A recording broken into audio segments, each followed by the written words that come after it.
नमस्कार फ्रेंड्स, आज हम लोग सीटेट के लिए बहुत ही महत्वपूर्ण सेशन देखने वाले हैं जिसमें आज हम लोग ईवीएस के कंटेंट पर चर्चा करेंगे। फ्रेंड्स, सीटेट में ईवीएस 30 मार्क्स का आता है जिसमें से 15 से 20 नंबर कंटेंट से ही आता है। आइए फ्रेंड्स, समय ना बर्बाद करते हुए हम लोग स्टार्ट करते हैं।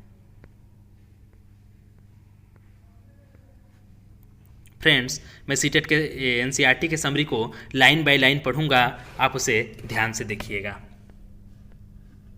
सबसे पहले स्टार्ट है, एक लड़के को देख रहे होंगे फ्रेंड्स जो राजस्थान से है। तो वो लिखता है, मैं राजस्थान के एक गांव से आया हूं। हमारे यहाँ बारिश बहुत कम होती है और खूब गर्मी पड़ती है। हम लोग मिट्टी के घरों में रहते हैं। घरों की दीवारें बहुत मोटी होती है। इन दीवारों को मिट्टी से लीप पोत कर सुंदर बनाया जाता है और छतें कंटीली झाड़ियों की बनी होती है। सीटेट के पेपर में डायरेक्ट एनसीईआरटी से उठाता है फ्रेंड्स, बोल देगा कि छतें कंटीली झाड़ियों की बनी होती है। ऑप्शन दे देगा, जगह का नाम दे देगा, राजस्थान, बिहार, झारखंड, ऐसे करके। तो आपको राजस्थान में टिक लगाना है, इस टाइप से आता है। तो एक बार और इसको देख लेते हैं। राजस्थान के घर की छत कंटीली झाड़ियों से बनी होती है और उसकी दीवार मिट्टी से बनी होती है। दीवार बहुत मोटी होती है। नेक्स्ट, मैं मनाली से आई हूँ जो एक पहाड़ी इलाका है। हमारे यहाँ भी बारिश बहुत होती है और बर्फ़ भी पड़ती है। जब ठंड ज़्यादा हो जाती है तब धूप में बैठना अच्छा लगता है। हमारे मकान पत्थर या लकड़ी के बने होते हैं। मनाली के मकान पत्थर या लकड़ी के बने होते हैं।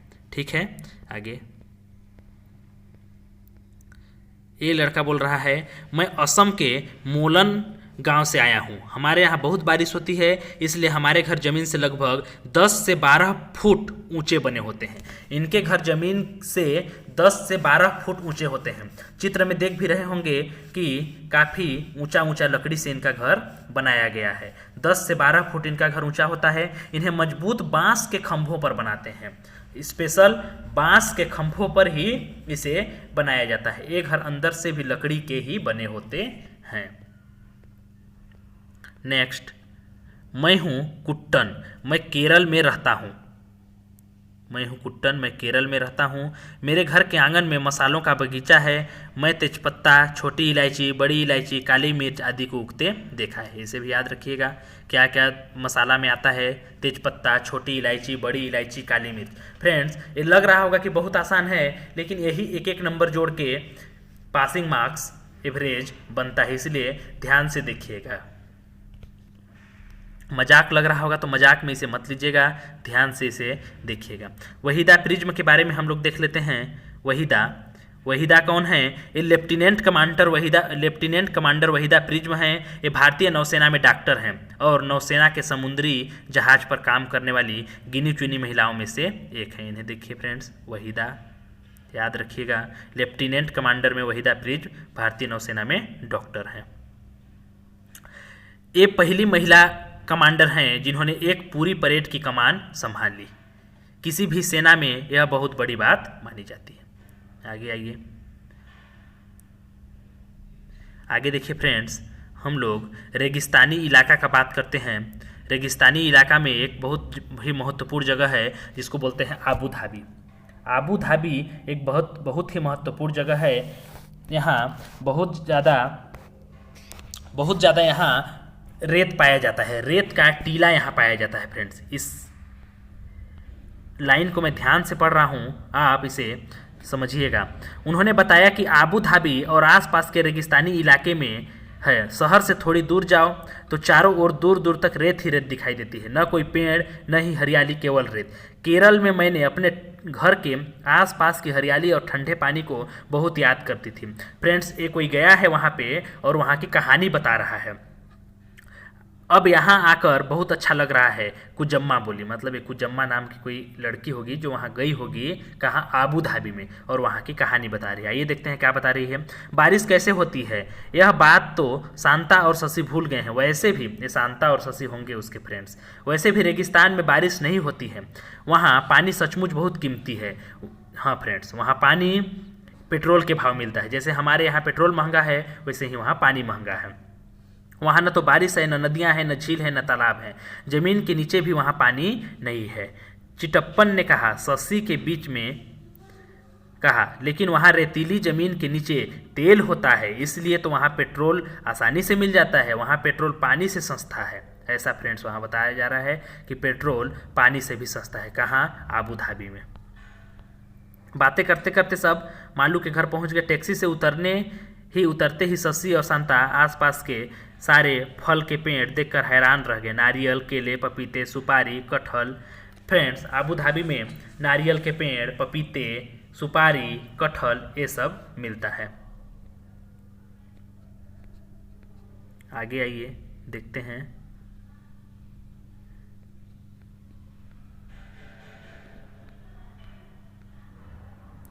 रेत का टीला बोलते हैं आबू धाबी में। आबू धाबी का करेंसी है दिरहम। याद रखिएगा फ्रेंड्स, वहाँ का करेंसी है दिरहम। आगे आइए, यहाँ एक इम्पोर्टेंट फैक्ट है। पोचमपल्ली की तरह ही भारत के कई इलाकों में कुछ खास चीज़ें बनाई जाती है। इन चीज़ों के नाम उस इलाके के नाम से मशहूर है। जैसे कुल्लू की शॉल, याद रखिएगा फ्रेंड्स, कुल्लू का शॉल फेमस है। मधुबनी का पेंटिंग फेमस है। असम का सिल्क फेमस है। कश्मीरी का कढ़ाई फेमस है। ये सब बहुत ही इंपॉर्टेंट फैक्ट है, डायरेक्ट क्वेश्चन उठाता है फ्रेंड्स, इसीलिए ध्यान से देखिएगा क्या क्या फेमस है। जैसे कुल्लू की शॉल, मधुबनी की पेंटिंग, असम की सिल्क और कश्मीरी कढ़ाई। आगे आइए,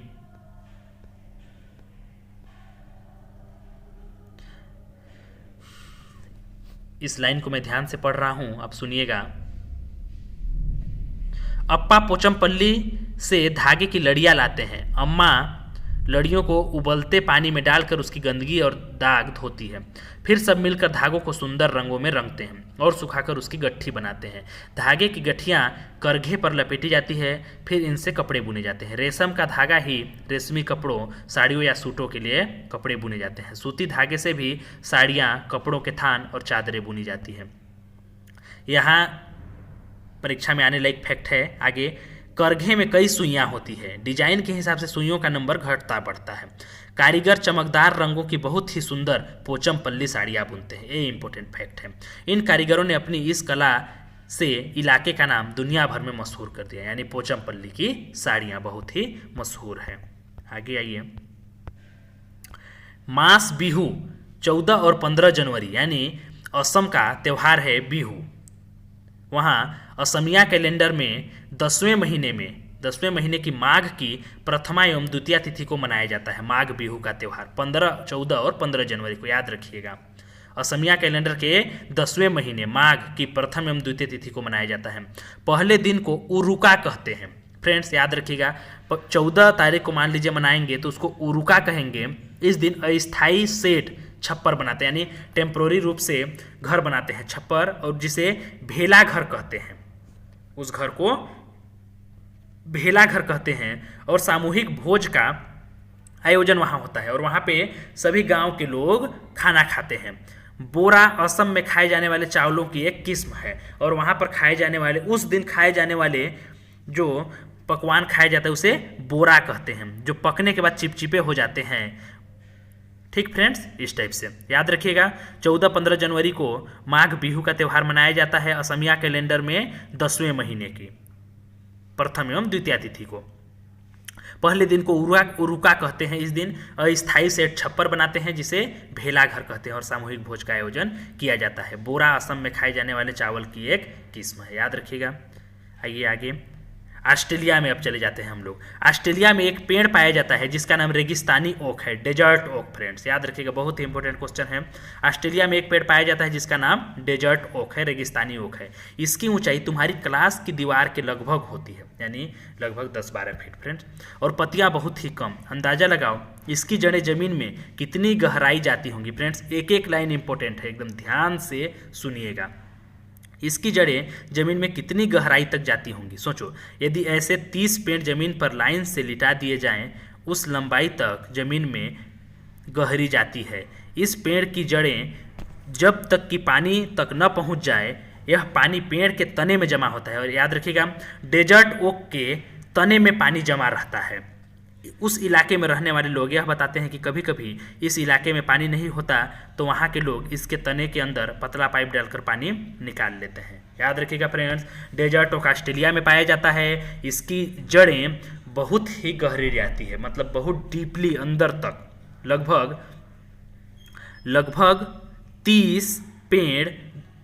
30 पेड़ के बराबर ऊंचाई के नीचे जाता है। यहाँ तक जाता है जहाँ जब तक कि पानी में ना पहुँच जाए। अगर वहाँ पानी की समस्या रहे तो ये पेड़ अपने तने में पानी जमा करके रखता है और लोग इसमें पाइप डालकर उसका यूज करते हैं। आगे आइए फ्रेंड्स, कर्नाटक के होलगुंडी गांव के लोगों को पानी की कमी की आदत पड़ गई। कर्नाटक में होलगुंडी गांव है, वहाँ भी पानी नहीं होता है। बारिश के दिनों में ही कुओं में पानी रहता है। पिछले 3 सालों में बारिश की कमी से वहाँ सूखा पड़ गया। फ्रेंड्स याद रखिएगा, डायरेक्ट क्वेश्चन आएगा।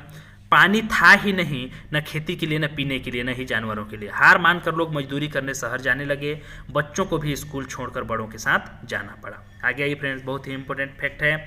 गाँव की पंचायत परेशान थी। सब लोग ने इसके बारे में बात की। इस गांव की पंचायत की एक बहुत ही खास बात है, इस पंचायत में बड़ों के साथ बच्चे भी हैं। बच्चों की इस पंचायत को भीमा संघ कहते हैं। बहुत ही इंपॉर्टेंट फैक्ट है फ्रेंड्स, याद रखिएगा। हमारे यहाँ के पंचायत में बच्चों का योगदान नहीं रहता है, लेकिन कर्नाटक के होलगुंडी गांव है, वहाँ की पंचायत में बच्चे भी बड़ों के साथ योगदान देते हैं और इस पंचायत का नाम है भीमा संघ। याद रखिएगा फ्रेंड्स, भीमा संघ कर्नाटक के होलगुंडी गांव के पंचायत का नाम है। वहाँ बड़ों के साथ बच्चे भी भाग लेते हैं। आइए और उसके बारे में थोड़ा सा देख लेते हैं फ्रेंड्स। भीमा संघ हो गया। बच्चों ने बड़ों से पूछा, क्या हमारे यहाँ हमेशा से ही पानी की दिक्कत रही है? कुछ बड़े लोगों ने बताया कि पहले ऐसा नहीं होता था। फ्रेंड्स इस टाइप से वहाँ है कि बड़ों के साथ बच्चे भी पंचायत में भाग लेते हैं। उसी के बारे में यहाँ पे डिस्कस किया गया है। इसे याद रखिएगा, भीमा संघ बोलते हैं। आगे आइए फ्रेंड्स,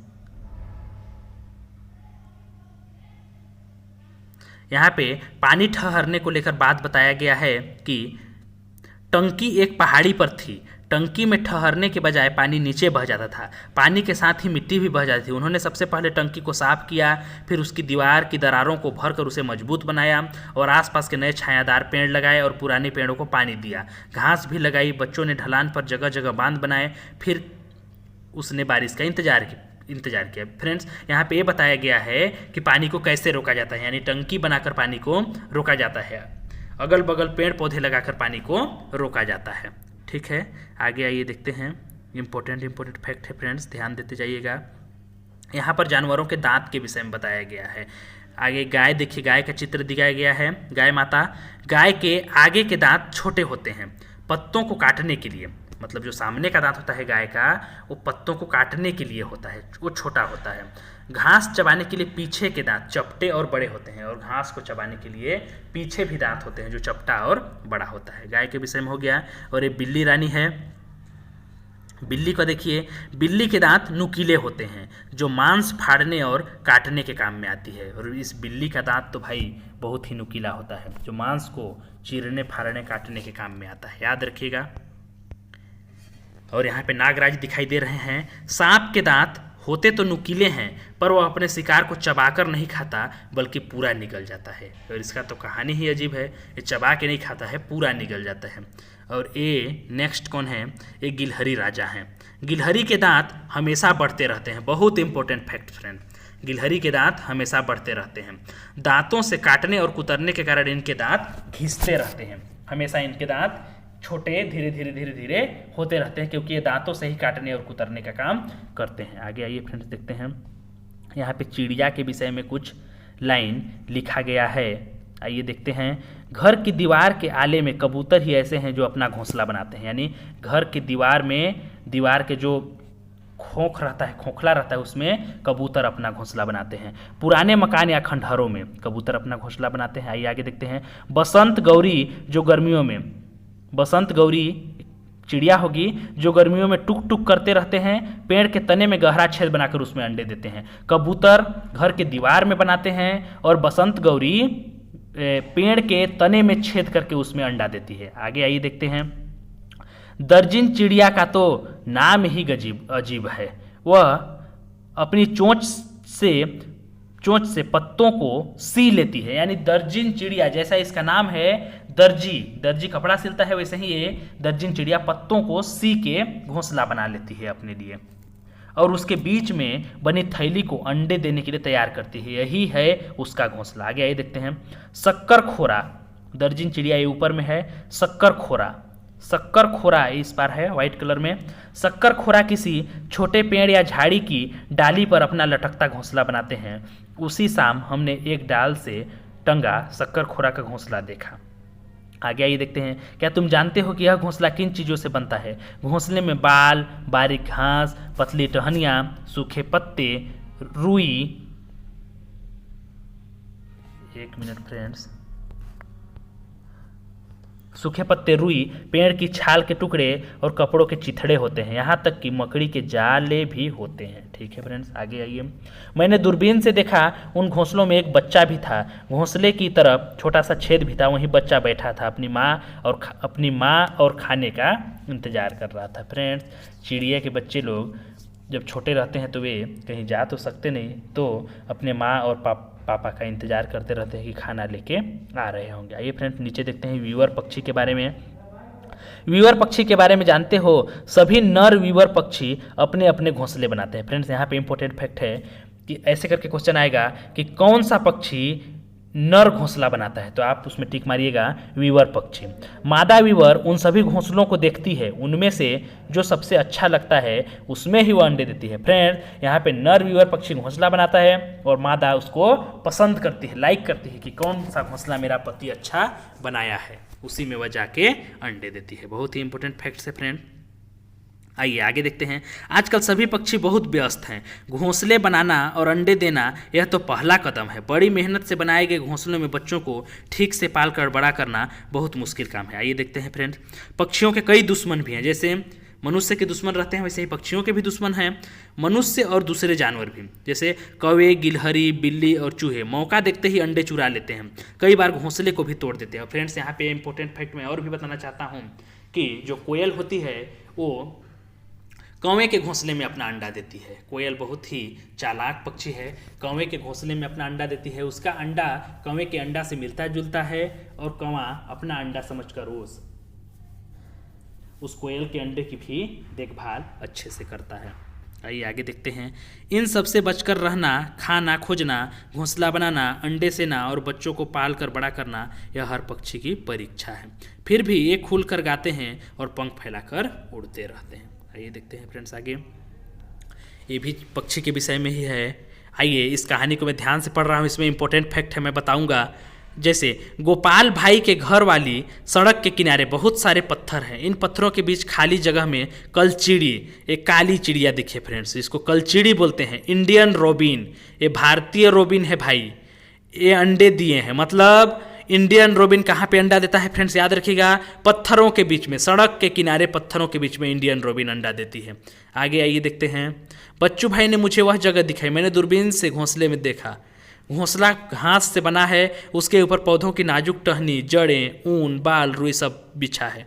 कलचिड़ी का घोंसला ऐसा होता है, आखिर उसके बच्चों को आरामदायक घर और बिस्तर चाहिए ना। कलचिड़ी कौवे जैसा नहीं है, कौवे के घोंसले में तो लोहे के तार और लकड़ी की शाखाएं जैसी चीज़ें भी होती है। याद रखिएगा फ्रेंड, कौवे के घोंसले में लोहे के तार और लकड़ी की शाखाएं होती हैं। कलचिड़ी के घोंसले में मैंने एक बच्चा भी देखा, वह अपनी चोंच फाड़कर बैठा था, उसकी चोंच अंदर से लाल थी। कुछ देर बाद कलचिड़ी कहीं से उड़कर आई और बच्चे के मुंह में कुछ रखा, शायद कुछ छोटे मोटे कीड़े मकोड़े तो होंगे भाई। तब तक शाम हो गई, कलचिड़ी भी अपने बच्चों के साथ घोंसले में बैठ गई। आगे आइए फ्रेंड्स देखते हैं। यहाँ पे इंपॉर्टेंट फैक्ट लिखा हुआ है। क्या तुमने कभी इत्र की शीशी खुलने पर उसकी खुशबू का मजा लिया है? क्या तुम जानते हो इत्र की एक छोटी सी शीशी बहुत सारे फूलों से बनती है। उत्तर प्रदेश का कन्नौज जिला इत्र के लिए मशहूर है। ठीक है फ्रेंड्स, याद रखिएगा, उत्तर प्रदेश का कन्नौज जिला इत्र के लिए मशहूर है। यहाँ पर पास के इलाके से ट्रक से भर कर फूल लाए जाते हैं, फिर उनसे इत्र, गुलाब जल, केवड़ा तैयार किया जाता है। कन्नौज में इस काम में हजारों लोग लगे हुए हैं। आगे आइए फ्रेंड्स, इंपॉर्टेंट फैक्ट देते हैं। यहाँ पे मधुबनी पेंटिंग के बारे में दिखाया गया है।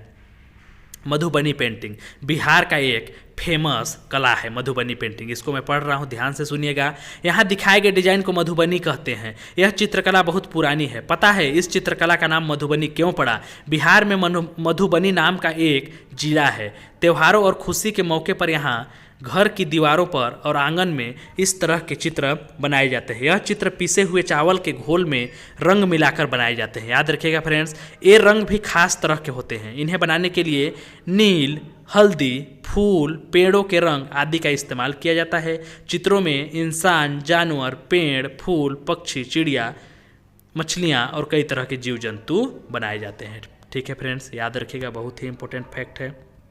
आगे आइए, फुलवारी, उत्तराखंड, फूलों की घाटी फ्रेंड्स, उत्तराखंड को फूलों की घाटी कहते हैं। याद रखिएगा, इंपॉर्टेंट फैक्ट है। कर्णम मल्लेश्वरी, कर्णम मल्लेश्वरी के बारे में हम लोग देख लेते हैं। क्या तुमने कर्णम मल्लेश्वरी का नाम सुना है? कर्णम मल्लेश्वरी एक वेट लिफ्टर यानी वजन उठाने वाला कार्य करती हैं, वेट लिफ्टर हैं। ये आंध्र प्रदेश की रहने वाली हैं फ्रेंड्स, याद रखिएगा, कर्णम मल्लेश्वरी आंध्र प्रदेश की रहने वाली हैं। ये इनके पापा पुलिस के हवलदार हैं। जब वे 12 साल की थी तभी से वजन उठाने का कार्य कर रही हैं। अब वे 130 किलोग्राम तक वजन उठा लेते हैं। कर्णम मल्लेश्वरी, याद रखिएगा, आंध्र प्रदेश से हैं, पापा पुलिस में हवलदार हैं, 12 साल की थी तब से वजन उठा रही हैं, 130 किलोग्राम वजन उठा लेती हैं। कर्णम मल्लेश्वरी ने 29 मेडल जीता और इनकी 4 बहन हैं, वह भी वेट लिफ्टिंग का कार्य करती हैं। याद रखिएगा फ्रेंड्स। आगे आइए, यहाँ पे कुछ फैक्ट लिखा हुआ है। बच्चों की पढ़ाई बीच में छूटने पर और बाल विवाह कानून जो यह बताता है कि लड़की की शादी की आयु कम से कम 18 और लड़के के लिए 21 वर्ष है। इस पर यदि आवश्यक हो तो चर्चा करें। ठीक है फ्रेंड्स, वही लड़के और लड़के की उम्र बताया गया है कि लड़की का 18 साल और लड़का का 21 साल होना चाहिए। यहाँ पे फ्रेंड्स कुछ जगह का नाम बताया है और समय बताया है, यानी ये इसको देख के हमें लग रहा है कि ये ट्रेन का समय दिया हुआ है। गांधी धाम नगर कोल एक्सप्रेस, गांधी धाम स्टेशन छोड़ने का समय 5:15, दूरी 0 किलोमीटर, 1 दिन लगता है। अहमदाबाद 11:30 में पहुंचता है, 11:50 में छूट जाता है, 301 किलोमीटर है। फ्रेंड्स, याद रखिएगा, ये सब ट्रेन वाला समय है, ये भी एग्जाम में कभी कभी पूछ देता है। आगे आइए देखते हैं ट्रेन के टिकट में क्या क्या रहता है फ्रेंड्स, ये बहुत ही इंपॉर्टेंट है। तो ट्रेन का टिकट में, ट्रेन में सफ़र किए होंगे तो आप जानते होंगे कि ट्रेन के टिकट में ट्रेन का नंबर होता है, सफ़र शुरू होने की तारीख रहता है, बर्थ और डिब्बे का नंबर रहता है, किराया रहता है और दूरी रहता है। ये है ट्रेन का टिकट फ्रेंड्स। इसमें देखिए सब लिखा हुआ है, कितना किराया, कहाँ से कहाँ तक जाएगा, कौन सा डेट है, पैसेंजर का क्या नाम है, ये भी सब लिखा रहता है।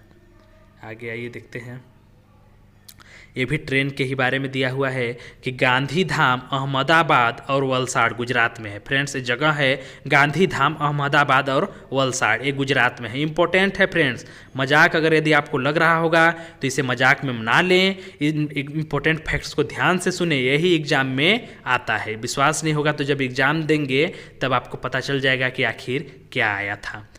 आइए देखते हैं, गांधीधाम अहमदाबाद और वलसाड़ गुजरात में है। कोझिकोड केरल में है। बच्चों को नक्शे पर गुजरात और केरल दिखाने की ज़रूरत है, यानी बच्चों को नक्शा दिखाना है हमें। आगे आइए देखते हैं, यहाँ मधुमक्खी के बारे में कुछ फैक्ट दिया हुआ है, बहुत ही इम्पोर्टेंट है। मधुमक्खी के छत्ता के बारे में बता रहे हैं कि हर छत्ते में एक रानी मक्खी होती है, यानी मधुमक्खी के छत्ते में रानी मक्खी होती है और रानी मक्खी अंडे देती है। छत्ते में कुछ नर मक्खी भी होते हैं। छत्ते में बहुत सारी काम करने वाली मक्खियाँ भी होती हैं, यानी ज़्यादा रानी मक्खी, छत्ते में एक रानी मक्खी होती है, बहुत सारा काम करने वाले मक्खियाँ होती हैं और एक नर मक्खी होता है। इतना याद रखिएगा, बहुत सारे नर मक्खी नहीं होते, केवल एक नर मक्खी होता है। ये दिन भर काम करती हैं, शहद के लिए फूलों का रस ढूंढती हैं। जब किसी मक्खी को रस मिल जाती है तो वह एक तरह का नाच करती है, उससे दूसरी मक्खियों को पता चल जाता है कि रस कहाँ है। वे रस से शहद बनाती हैं। छत्ता बनाने का काम भी इन्हीं का होता है और बच्चों को पालना भी। ये न हो तो न छत्ता बने और न ही शहद इकट्ठा हो। शहद के बिना छत्ते की सारी मधुमक्खियाँ भूखी रह जाती हैं। नर मक्खी छत्ते के लिए बहुत ही खास तरह का काम नहीं करते, यानी नर ज़्यादा इम्पोर्टेंट नहीं रहते हैं छत्ते के लिए, जो भी करना रहता है मादा मक्खी ही करते हैं। आगे आइए देखते हैं फ्रेंड्स, आरटीई क्या है? यह 6 से 14 साल के सभी बच्चों को मुफ्त एवं अनिवार्य शिक्षा का अधिकार देता है। RTE act friend, right to education 2009। ये क्या कहता है कि 6 से 14 साल के सभी बच्चों को फ्री एंड कंपलसरी एजुकेशन देना है। आइए फ्रेंड्स नीचे देखते हैं, स्कूल से मधुमक्खी पालन तक इसमें क्या बताया गया है। इसमें ये बताया गया है फ्रेंड्स, मैं ध्यान से पढ़ रहा हूँ, देखिएगा। हमारे इलाके में तो बहुत सारे लीची के पेड़ हैं। कोई बता रहा है कहानी, लीची के फूल मधुमक्खियों को लुभाते हैं, इसलिए यहाँ लोग मधुमक्खियों को पालकर शहद बनाने का काम करते हैं। मैंने सोचा कि क्यों न मैं भी यह काम कर लूँ। तब मैंने एक मधुमक्खी पालने के लिए सरकारी कोर्स में भाग लिया। कोर्स में भाग लेने वाले मैं एक अकेली लड़की थी, यानी कोई लड़की है जो मधुमक्खी पालन करने के लिए सोच रही है। ट्रेनिंग में मुझे पता चला कि अक्टूबर से दिसंबर तक मधुमक्खियों को अंडे देने का समय होता है। फ्रेंड्स याद रखिएगा, अक्टूबर से दिसंबर तक अंडे देने का स्पेशल समय होता है। अक्टूबर से दिसंबर मधुमक्खी पालन शुरू करने का अच्छा समय होता है। आइए नीचे देखते हैं, खेजड़ी। खेजड़ी यह भी एक रेगिस्तानी इलाके में पाए जाने वाला पेड़ है। खेजड़ी याद रखिएगा फ्रेंड्स, खेजड़ी पेड़ रेगिस्तानी इलाके में पाया जाता है। इससे ज़्यादा पानी की ज़रूरत नहीं होती। इस पेड़ की छाल दवा बनाने के काम आती है और इसकी लकड़ी को कीड़ा भी नहीं लगता। इसकी लकड़ी को कीड़ा नहीं लगता। इस पेड़ की फलियों की सब्जी भी बनाई जाती है, अरे वाह, और इसका सब्जी भी खाते हैं। इसकी पत्तियां वहाँ पर रहने वाले जानवर खाते हैं, ये भी बहुत इंपॉर्टेंट है। और इसकी छाया में तुम जैसे बहुत से बच्चे खेलते हैं। वाह क्या बात है फ्रेंड्स। आगे आइए, सुरक्षित गांव, ये भी इंपॉर्टेंट है। देखते हैं, राजा पर गांव वालों की बातों का बहुत असर पड़ा। उसने आदेश दिया कि इस इलाके में कभी कोई पेड़ नहीं काटेगा और न ही कोई शिकार करेगा।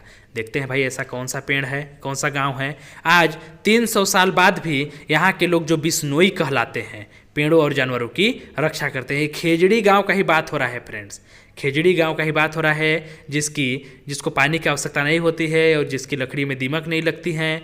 वो गांव के लोग, खेजड़ी गांव के लोग बिश्नोई कहलाते हैं। आगे आइए देखते हैं, ये अमृता की कहानी है, इसको देख लेते हैं। यह बात बहुत पुरानी है, करीब 300 साल पुरानी। जी हाँ, और एक सच्चा किस्सा है। अमृता राजस्थान में जोधपुर के पास खेजड़ी गांव की रहने वाली है। ठीक है फ्रेंड्स, वही बात आ गया, खेजड़ी ट्री, खेजड़ी गांव, याद रखिएगा। उस गांव का नाम खेजड़ी क्यों है? उनके गांव में खेजड़ी के बहुत सारे पेड़ थे। गांव के सभी लोग पेड़ पौधों और जानवरों का बहुत ध्यान रखते हैं। गांव में बकरियां, हिरण, खरगोश, मोर और न जाने कितने जानवर बिना किसी डर के घूमते रहते हैं। गांव वालों को बुजुर्गों की बातें आज भी याद है। उनका कहना था कि अगर पेड़ हैं तो हम हैं, पेड़ और जानवर हमारे बिना रह सकते हैं पर हम उनके बिना नहीं। ठीक है, आगे देखते हैं क्या है। हाथी के विषय में यहाँ बताया गया है फ्रेंड्स। यहाँ एक नंदू हाथी है, वो बता रहा है एक लड़का अपने फ्रेंड्स को, तुमने पढ़ा है कि नंदू हाथी अपने झुंड के साथ रहता है, यानी हाथियों का झुंड। हाथियों के झुंड में केवल हथिनियाँ और बच्चे रहते हैं, यानी नर नहीं रहते हैं फ्रेंड्स, केवल मादा रहते हैं झुंड में और बच्चे रहते हैं। झुंड की सबसे बुजुर्ग हथिनी ही पूरे झुंड की नेता होती है, यानी सबसे बुजुर्ग रहेगी ना फ्रेंड्स, सबसे बुजुर्ग जो हथिनी रहेगी वही झुंड की नेता रहेगी, यानी मालिक वही रहती है। एक झुंड में 10 से 12 हाथी और बच्चे होते हैं। हाथी 14-15 साल तक ही झुंड में रहते हैं। जो नर हाथी होते हैं वे 14 से 15 साल तक झुंड में रहते हैं, फिर वे झुंड छोड़कर चले जाते हैं। नंदू भी जब 14-15 साल का हो जाएगा तो अपना झुंड छोड़कर चला जाएगा। ठीक है फ्रेंड्स, आगे आइए देखते हैं। हाथी की तरह ही और कुछ जानवर समूह में एक साथ रहते हैं। जानवरों के ऐसे समूह को झुंड कहते हैं। झुंड में रहने वाले जानवर मिलजुल कर सभी काम करते हैं, जैसे खाने की तलाश में घूमना, खेलना और नहाना। आगे आइए फ्रेंड्स और देखते हैं हाथी के विषय में ही। क्या तुम जानते हो एक बड़ा हाथी एक दिन में 100 किलोग्राम से ज़्यादा पत्ते और झाड़ियाँ खा लेता है। एक बड़ा हाथी एक दिन में 100 किलो पत्ते और झाड़ियाँ खा लेता है। हाथी बहुत कम आराम करते हैं। यह एक दिन में केवल 2 से 4 घंटे ही सोते हैं। हाथी को पानी और कीचड़ से खेलना बहुत भाता है, यानी पानी और कीचड़ तो भाई इनके लिए बहुत ही महत्वपूर्ण है, बहुत खेलते हैं उसमें। इससे उनके शरीर को ठंडक मिलती है। वैसे उसके कान भी पंखे की तरह होते हैं। अरे गजब, कान जो उनका बड़ा बड़ा सूपा जैसे रहता है वो पंखा की तरह काम करता है। गर्मी लगने पर हाथी अपने कान हिलाकर हवा लेते हैं। ठीक है फ्रेंड्स, याद रखिएगा इन फैक्टों को। आगे आइए देखते हैं। पता लगाओ कि तुमने क्या देखा। जिन जानवरों के कान बाहर दिखाई देते हैं उनके शरीर पर बाल होते हैं और वे बच्चे देते हैं। याद रखिएगा फ्रेंड्स, यहाँ पर कान के विषय में बताया गया है कि जिन जानवरों के कान शरीर के बाहर दिखाई देते हैं वे उनके शरीर में बाल होता है और वे बच्चे देते हैं। जिन जानवरों के कान बाहर दिखाई नहीं देते उनके शरीर पर बाल नहीं होता है और वे अंडे देते हैं। याद रखिएगा इस लाइन को। नीचे और कुछ चीज़ दिखाया गया है। चित्र में कुछ जानवर एवं उनकी खाल बनी है। हर जानवर का उसकी अपनी खाल से मिलान करो। जानवरों के चित्रों से उनके शरीर पर बाल के डिजाइन भी बनावाइए। नीचे देखते हैं। जानवरों के खाल पर डिजाइन उनके शरीर पर बाल के कारण होता है, यानी जानवरों के शरीर पर जो डिजाइन रहता है वो बाल के कारण दिखाई देता है। क्या तुमने कभी ऐसे जानवर देखे हैं जिनके बाल हट गए या हटा दिए गए? सोचो, अगर उसकी खाल से बाल हटा दिए गए तो जानवर कैसे दिखाई देगा? रंगहीन दिखाई देगा फ्रेंड्स। बाल के चलते ही तो पैटर्न दिखाई देता है। जैसे ये जेब्रा है, जेब्रा में बाल के कारण ही वैसा पैटर्न बना है और बाकी और भी जानवर यहाँ पे दिखाई। आगे आइए फ्रेंड्स देखते हैं। जानवरों के विषय में ही बताया गया है। तुम्हें पता है कि कान सुनने में मदद करता है। कुछ जानवरों के कान बाहर दिखते हैं और कुछ के नहीं दिखते। पक्षियों के कान दिखते नहीं हैं लेकिन उनके सिर के दोनों तरफ छोटे छोटे छेद होते हैं। फ्रेंड्स, पक्षियों के सिर के दोनों तरफ छोटे छोटे छेद होते हैं। ये पंखों से ढके रहते हैं। उनके कान पंखों से ढके रहते हैं। इन्हीं छेदों की मदद से पक्षी सुनते हैं। याद रखिएगा। छिपकली के भी शरीर में कान होता है और छोटा छोटा छेद होता है। याद रखिएगा। मगरमच्छ के भी छोटे छोटे छेद जैसे होते हैं लेकिन आसानी से दिखाई नहीं देते। मगरमच्छ का भी सेम वही है, छिपकली का भी वही है और पक्षियों का भी। फ्रेंड्स याद रखिएगा। आगे आइए देखते हैं। साइकिल की सवारी। साइकिल कहाँ के लोग चलाते हैं? तो प्लेन एरिया यानी समतल एरिया वाले लोग साइकिल चलाते हैं। फ्रेंड्स याद रखिएगा। जंगल से जाते बच्चे यानी जंगली इलाका, जैसे मिजोरम, उधर जंगली इलाका फ्रेंड्स, जहाँ जहाँ जंगल है वहाँ